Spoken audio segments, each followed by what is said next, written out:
I'm no millionaire. In fact, I'm far from one.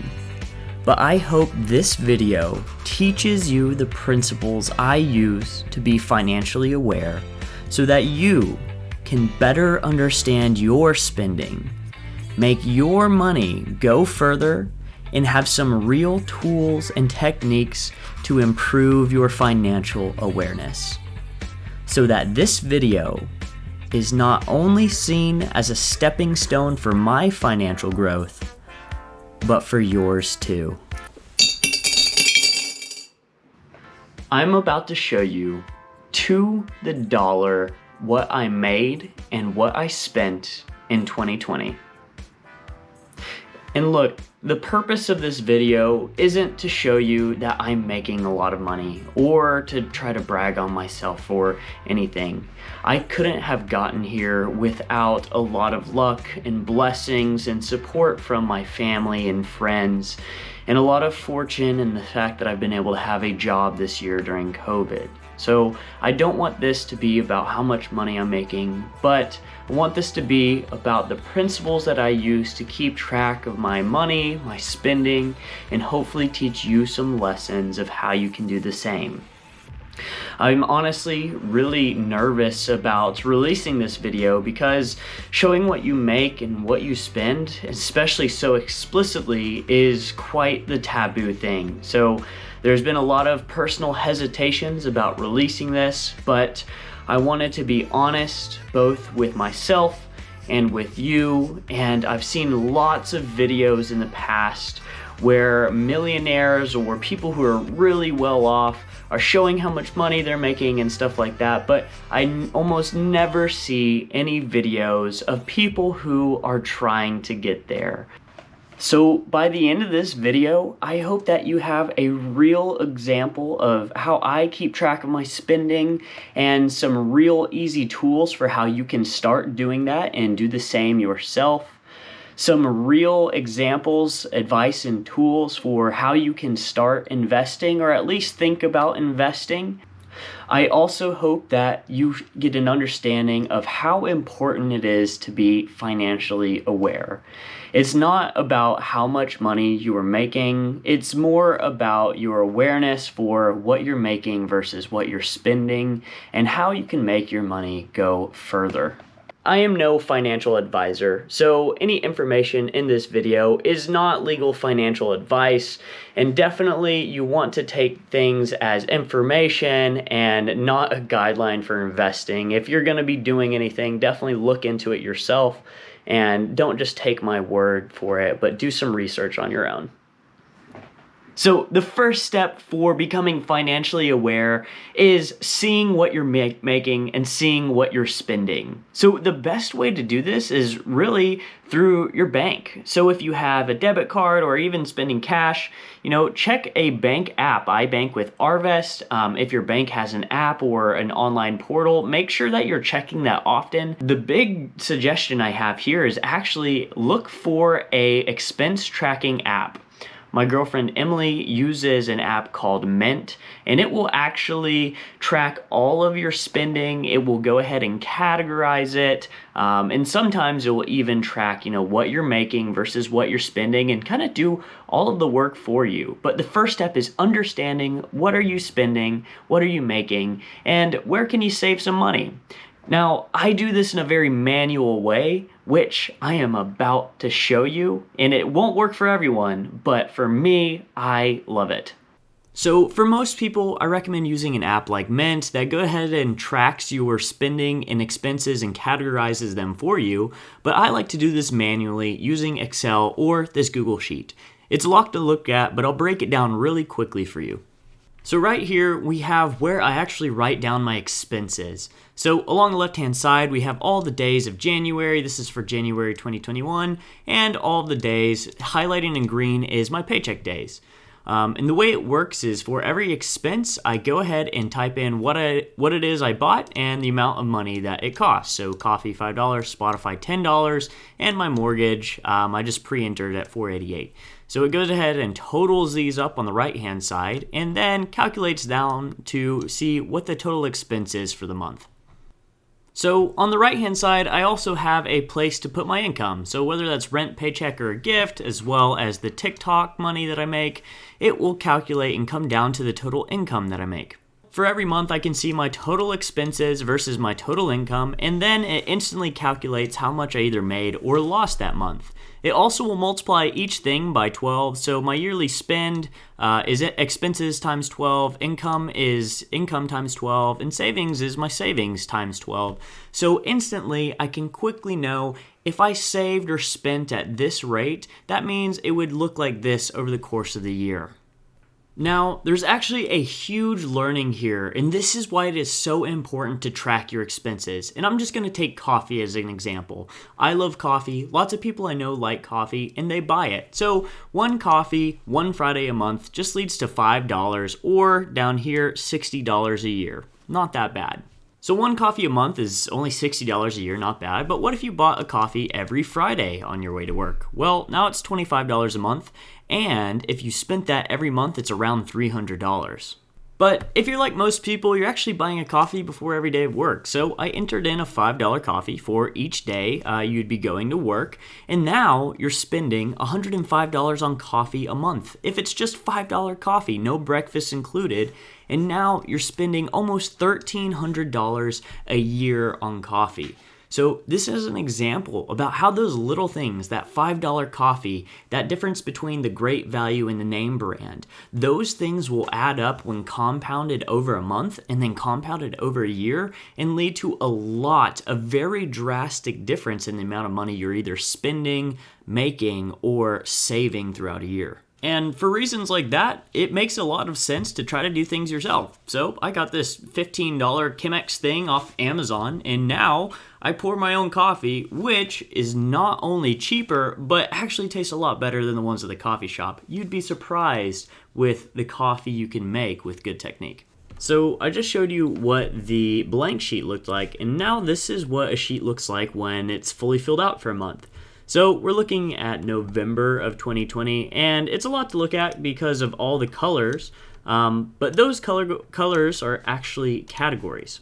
So if we look at these categories, this is kind of what it looks like. So I have different categories like house expenses, recurring expenses, car, other, eating out, impulse snacks like coffee, items, entertainment, stupidity and alcohol, and groceries. And these are all categories that I have made that kind of categorize the things that I spend my money on. Up here we have a little section for investing, as well as a few areas where I break down the amount of money that I make. So looking at these categories over here kind of dictates what I highlight things over here. So if we look at just an individual day, we have the first of the month I paid for Spotify and my phone bill, and that added to $76 that day. November was a little bit wonky of a month because we actually went on a Vegas trip and spent some money there. So one thing that I'll be doing is breaking my colors out next year, but I have travel kind of highlighted in the other category, but I also have my Ollie or my dog's vet bills in this category too, so I'll be breaking that out. We have, gray is the different times I bought groceries for the month. Red would be alcohol or other things.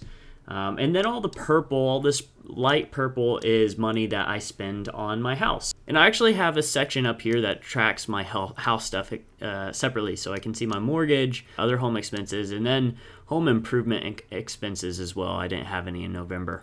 And then you can also see in the income section all the days of TikTok that kind of add up to a TikTok total. And all of that comes down to my total expense for that month and then the total income. So the expense is, $3,300. It was an expensive month with vet bills and travel, and then my income for that month. So I actually lost $227 in November.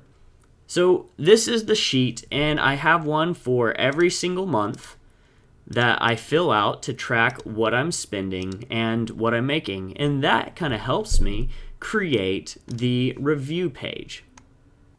So I just showed you how I keep track of all of my expenses pretty much every day of the year. And on a monthly basis, I track everything, both what I'm making and what I'm spending, and put it into different categories.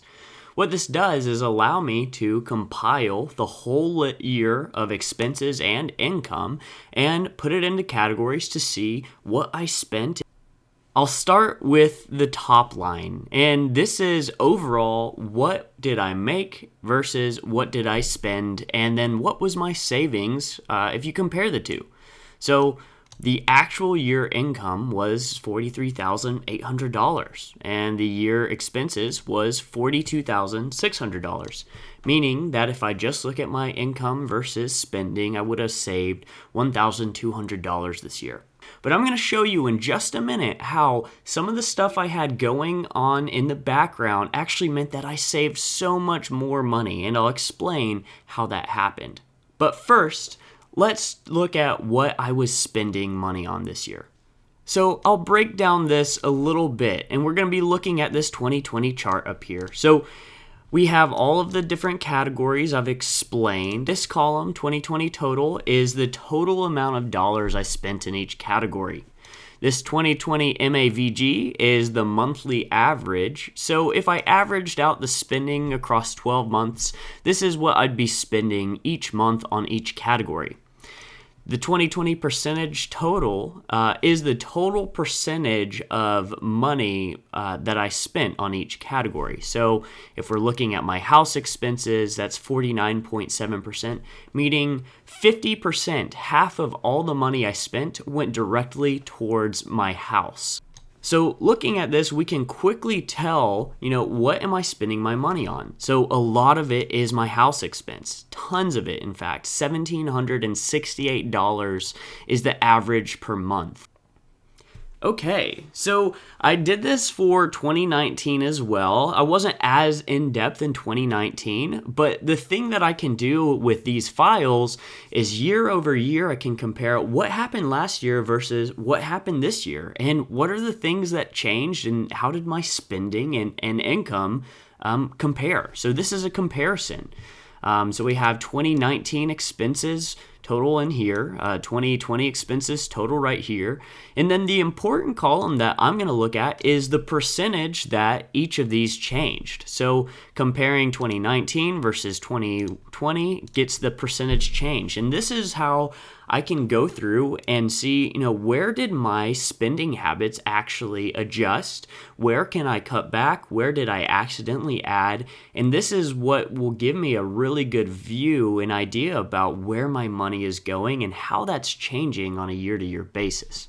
So looking at this first column, it looks like my house expenses actually went up by 26%, which is quite a lot. And now I have to ask myself, why is it that I'm spending so much more on my house? Well, this year was full of home improvement expenses.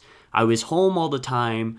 The things in my house that I had been putting off for a long time, such as building a workbench, building a shed, getting a new bed, getting a roof, all of those things I'd put off for 2019 became really, clear for me to do this year since I'd be home all the time. So this was my recurring expenses. It went up 51% from $1,000 in 2019 to $1,600 in 2020.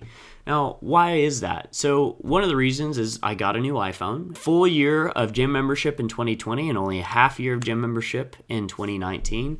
And then I also had a Whoop band, which I was paying $30 a month for about 6 months in 2020. My gas and car expenses, even though my car is older this year, actually went down. The price of gas is part of the reason for that, but mostly because I was home so darn much. So my other expenses went down a little bit, but this is still a very large amount of my income. And the reason why I'm going to be breaking the other out into different categories next year.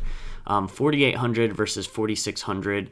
The biggest part of these is travel. So last year we went to Thailand and Singapore, which was almost this entire total.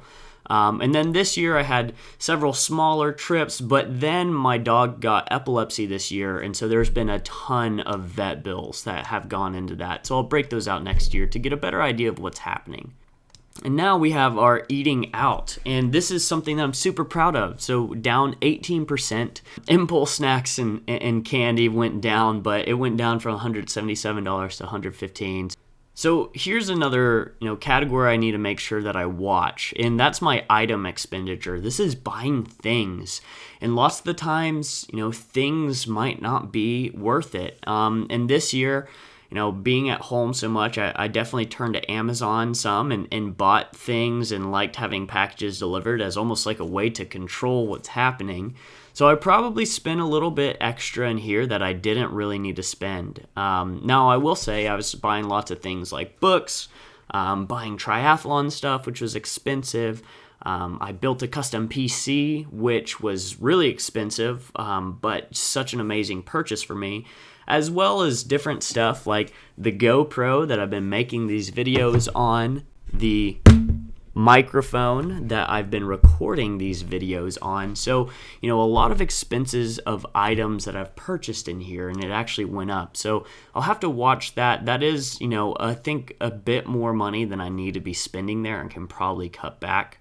One thing I think I'll do for this next year is break this out into items, which is like personal items, and then business expenses. So we have a small look at our entertainment, and this actually went up quite a bit. It pretty much doubled from $380 to $690. The reason for that is directly related to golf. So now here's another category that I need to, watch out for and make sure that I'm keeping an eye on, and this is stupidity and alcohol. It's never good to see your stupidity and alcohol expense go up by 27% to almost $900. And I was looking at this, and I definitely spent a lot more money on alcohol. Now, I don't think I was really drinking a lot more, but if I look back at 2019, 2018, I was in college. What I was doing if I was buying alcohol was buying stuff like Keystone Light and Bud Light and just drinking really cheap, shitty stuff. And then now that I'm in 2020 and a grown adult, I was looking at my alcohol and I was buying stuff like whiskeys and buying like a nicer bottle of whiskey, and making like cocktails or mixed drinks, buying craft beer. So I don't think I was drinking a whole lot more. It was just the stuff I was drinking was more expensive. Either way, this is a lot of money to be spending on that type of stuff. Last but not least, we have the groceries category. And this one is a little bit of an anomaly for me, because my eating out expenses weren't too different, but my groceries was considerably different. I almost spent 50% more on groceries this year. A lot of that is due to just me and Emily being home the entire year. I think we've been eating more fresh food and possibly more expensive grocery items, as well as just, buying more stuff like toilet paper or cleaning supplies. Things that kind of go in the house and make your house run better while you're here 24/7. So this definitely went up quite a bit, and I'll have to watch that next year to see, do I spend more money on groceries next year, or is this somehow, a cap? But yes, that was just a really quick overview about the different categories I'm spending money on and how they change from 2019 to 2020. Such an excellent thing to do, once or twice a year, to look back at what you're spending and what you're buying, using an app like Mint to track this for you, so you can start seeing, hey, am I buying way too much alcohol, or am I eating out far too much? Should I be doing other things to save a little bit more money? Or, is this money that I'm spending really adding that much value? So is this, 78% increase in entertainment, is that golfing that I'm doing really worth it? And for me, in this case, I'd say yes. I loved when I was playing golf this summer, and I would spend that $300 again to do it. But in each case, it might not be true. So I've done the same with my income sources. I only have a few different types of income sources, and I broke them out here and visualized them with a quick pie chart.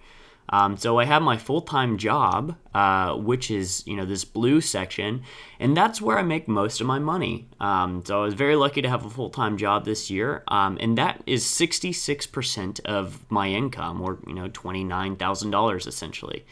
Also, my second biggest income source is rent. So, like I said, I have this house and I rent it out to two different roommates, my girlfriend and then my roommate Connor. And then I have the other category, which is, in green, which is actually, 13 or 14% of my income. And so that's quite a bit. And most of that is stimulus check for this year. I was lucky to have a nice tax return this year. And then I do other types of things on the side. So a little bit of dog training here and there, a little bit of dog watching here and there, and just various other sources of income throughout the year.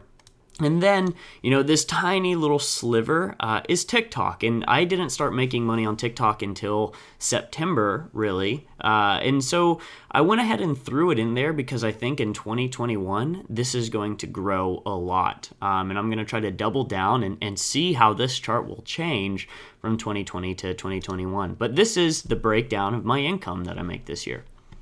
So after looking at all of the categories of expenses, all of the categories of income, this final sheet is where really the rubber meets the road. This is, as this shows, my financial balance sheet, and it calculates all of the things that I own, both cash, investments, assets, and then it tells me the net worth that I have, or the value of all the things that I've spent money on is. And this is where I can really hone in and tell, am I doing the right stuff with my money? Am I making investments that are going to work for me in the long run? And is the habits and the patterns that I'm doing right now meaning that I'm generating more wealth for myself and my family and friends? Or am I starting to lose money and go downhill? This is where all of the magic really happens. And it's a lot to look at, I know, but I'll describe each thing a little bit. So over here, we have different categories. I have liquid assets, other assets, which is kind of retirement, illiquid assets, and equity. And I'll explain each one in a bit more detail. I also have, what everything was in 2019 versus what everything was in 2020. Let me just start with liquid assets. What this is, in my mind, is everything that basically has some cash value. This is, like I said here, this is my savings account, this is my house account, bank account, my checkings, and then I have two kind of mutual fund accounts. One is mutual funds, which are invested right now. So while I can't spend that cash, I can more or less easily sell those funds and have access to that as cash, and then, just a holding for cash. And so if I look at this from 2019 to 2020, it actually looks like it went down 3%. The change was, 3%. But of my total wealth, that's 21%. So I have a lot of kind of, liquid assets, or essentially cash, even though a handful of this is actually invested into the stock markets. Here's a huge thing that I did in 2020, and this is my other assets, and this is my retirement fund. In 2019, I set up this one 401k through my work and had $1,700 in it. That grew this year 469% to $9,800. From every single paycheck I get, before I even see the paycheck, before I even get the money, I'm putting 10% of my paycheck straight into the 401k. So I'm not even seeing the money. It's going straight from my job to the 401k. So this is growing without me even really realizing it, which is excellent and means that, retirement can be good. So I definitely recommend setting up a retirement account. I'll talk about that in a minute.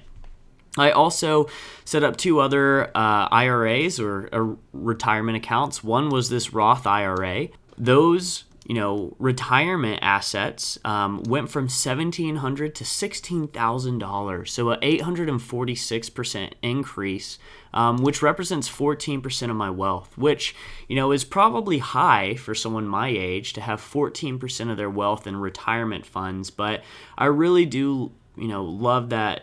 Setting some money aside now, letting that grow over time can be really, really huge when it comes to retirement age. And I'm very fortunate and blessed that I can do that. And I'll talk about, how you can set up some of these, mutual funds as well as retirement accounts for yourself in just a moment. Now, here is another category, and this is what I call illiquid assets. There might be a better name for it, but basically what this represents is all of the items or things that I have that hold enough value that they could sell. So I don't have basically cash for these, but my old car has some value there. I've got a motorcycle that has some value. I've got a mountain bike, a wedding ring, pots and pans, my laptop, GoPro, PC, and road bike. These are all the items that I have that, I could definitely sell, get a chunk of money, and be able to spend that accordingly. So I did buy a handful of things this year, and my illiquid assets kind of went up by $2,000 or 31%. That represents 7.5% of my wealth. I imagine sometime in the near future I will have to get a new car, and so that will be a big expense, but also a big jump in my liquid assets. So this is a really cool way that you can be spending your money throughout the year. But if it's an item that really does have good resale value and it is valuable, you can enter the value of that in here and actually track how much that's kind of adding to your net worth or net value. So the last category is the biggest one. And so, I showed you a moment ago how my house expenses is 50% of all of the money I spend.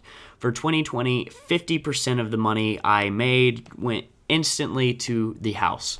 And so that actually represents 57% of the wealth that I have.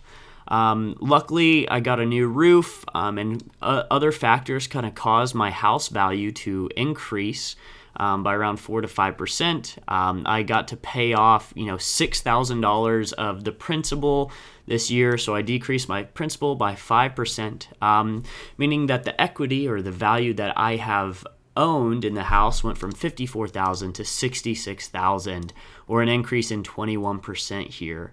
So this is by far the largest category I have of my wealth, and this is where most of my wealth and value is stored in the house, and that's definitely how it should be right now, but it is definitely a larger percentage. So all of that together comes to, the net worth. And this is, if you add up all of this stuff, all of that comes to the net worth, or kind of the total expected value that, I have. And so in 2019, it was already, really high, and I'm very blessed to have been there, and it was $88,000. But this year, it was able to increase to $115,000 of net worth, which was a 31% increase, which kind of means, it's kind of shocking, because if you look at my income versus expenses, it looks like I made and spent pretty much the exact amount of dollars. There was a $1,200 difference.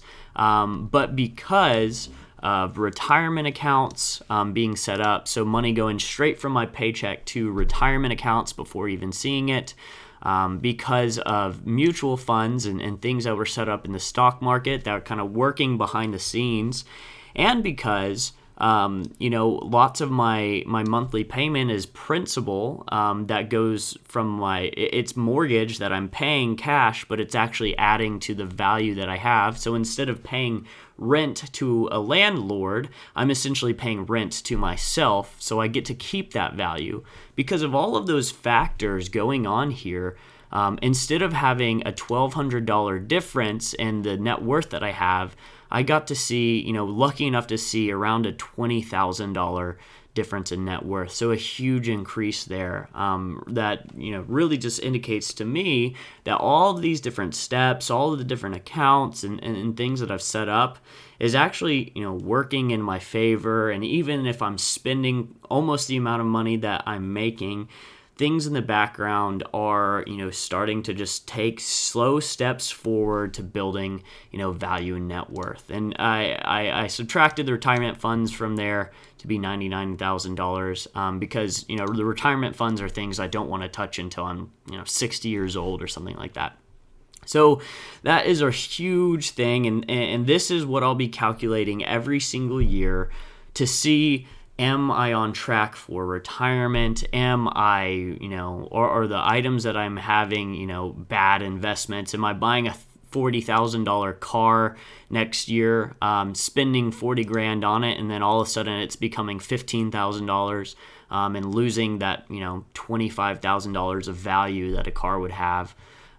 So this is an overview of kind of financial health, and really the end goal of financial awareness for me is being able to see all of this from year to year, see where things are growing, see where things are decreasing, and be able to adjust my spending and adjust where I'm putting my money accordingly. And I know this is a lot, and this is probably going to be way too much for most people to want to do right now. But there's a lot of things you can do now to, help yourself out. So the first thing, like I showed you in some of my sheets, is to start calculating and tracking your expenses. I really recommend getting an app that does this for you. Mint is a really great one, that will go ahead and basically do all of this work that I do in Excel file and categorize everything accordingly. You might be wondering, well, Ryan, I really don't have extra money to spend. I don't have a mutual fund. I don't have a retirement account. It's really hard to get started, but it doesn't have to be. So here is a look at Betterment, and this is really a robo investing service. It's free to create. So you go to betterment.com, you can log in, create an account, and you can just set up very, very small first investments. So using a disciplined method of investment, using things like Betterment, what you can do is actually set up these accounts and set up a retirement fund in about 10 minutes and have $5. You can start at $5 a month, goes from your bank account or your paycheck directly into a retirement account or directly into a mutual fund. You don't have to think about it. You don't have to track the stocks. Basically, what you're doing is setting up that little bit of a trickle that starts to build over time, and you don't have to worry about it, but know that if you're looking at all of your expenses throughout a year, that you actually have some things in the background that are working for you. And if you aren't making a ton of money, you start as small as you can. Like I said, $5 a month, less than a Hulu subscription, less than Spotify. What that will do over the course of a lifetime is grow and grow and grow. Now, once you get into a more financially aware and secure situation, you can start, investing more money, and start looking at different types of investments, thinking about like real estate and things of that nature. But getting started is far more important than, having the perfect investment. And having mutual funds and retirement accounts and things that are automated is so much better than trying to grind some gains through things like Robinhood. So that is really it. And thank you so much for watching this video and sticking through and learning about, how I manage my financial awareness and some of the steps that I use to understanding what I'm spending, what I'm making, and the relationship between those two. So I really hope that this video is one inspiring for you to, do some things yourself to track your spending, manage some of your finances a little bit better, and give you an example of how a little bit of setup and using apps like Mint and then services like Betterment can help you start to build some of your financial awareness and become more financially secure. Once again, I wanted to say that this isn't about, the amount of money I'm making. I couldn't have gotten here without a lot of luck, a lot of fortune, and blessings. And I wanted to say that lots of the initial money that I made both came from, me working in high school, throughout college, but also having a grandfather that passed away and left me money in his will, and parents that set aside money for college for me. So I couldn't have done this all on my own, and this is not supposed to be about the amount of money I made, but how I manage the money that I do make now and that I have. So I hope that even one person can get some lesson from this and know that being able to see the amount of money you're spending and the categories you're spending it on can be a really huge step to being more financially aware and eventually more financially secure. So for anyone who's watching, I really do appreciate it and thank you. You are what is making this all possible for me, and I couldn't be more grateful. Let's leave 2020 in the rearview mirror, take some lessons from it, and move forward into 2021. Try to be more financially aware for ourselves, but then also have a good time and try to help others. It's going to be a great year. I really do believe that. And I hope that every one of you watching has a wonderful 2021. And this is to the new year. And as always, thank you for keeping it real with Ryan.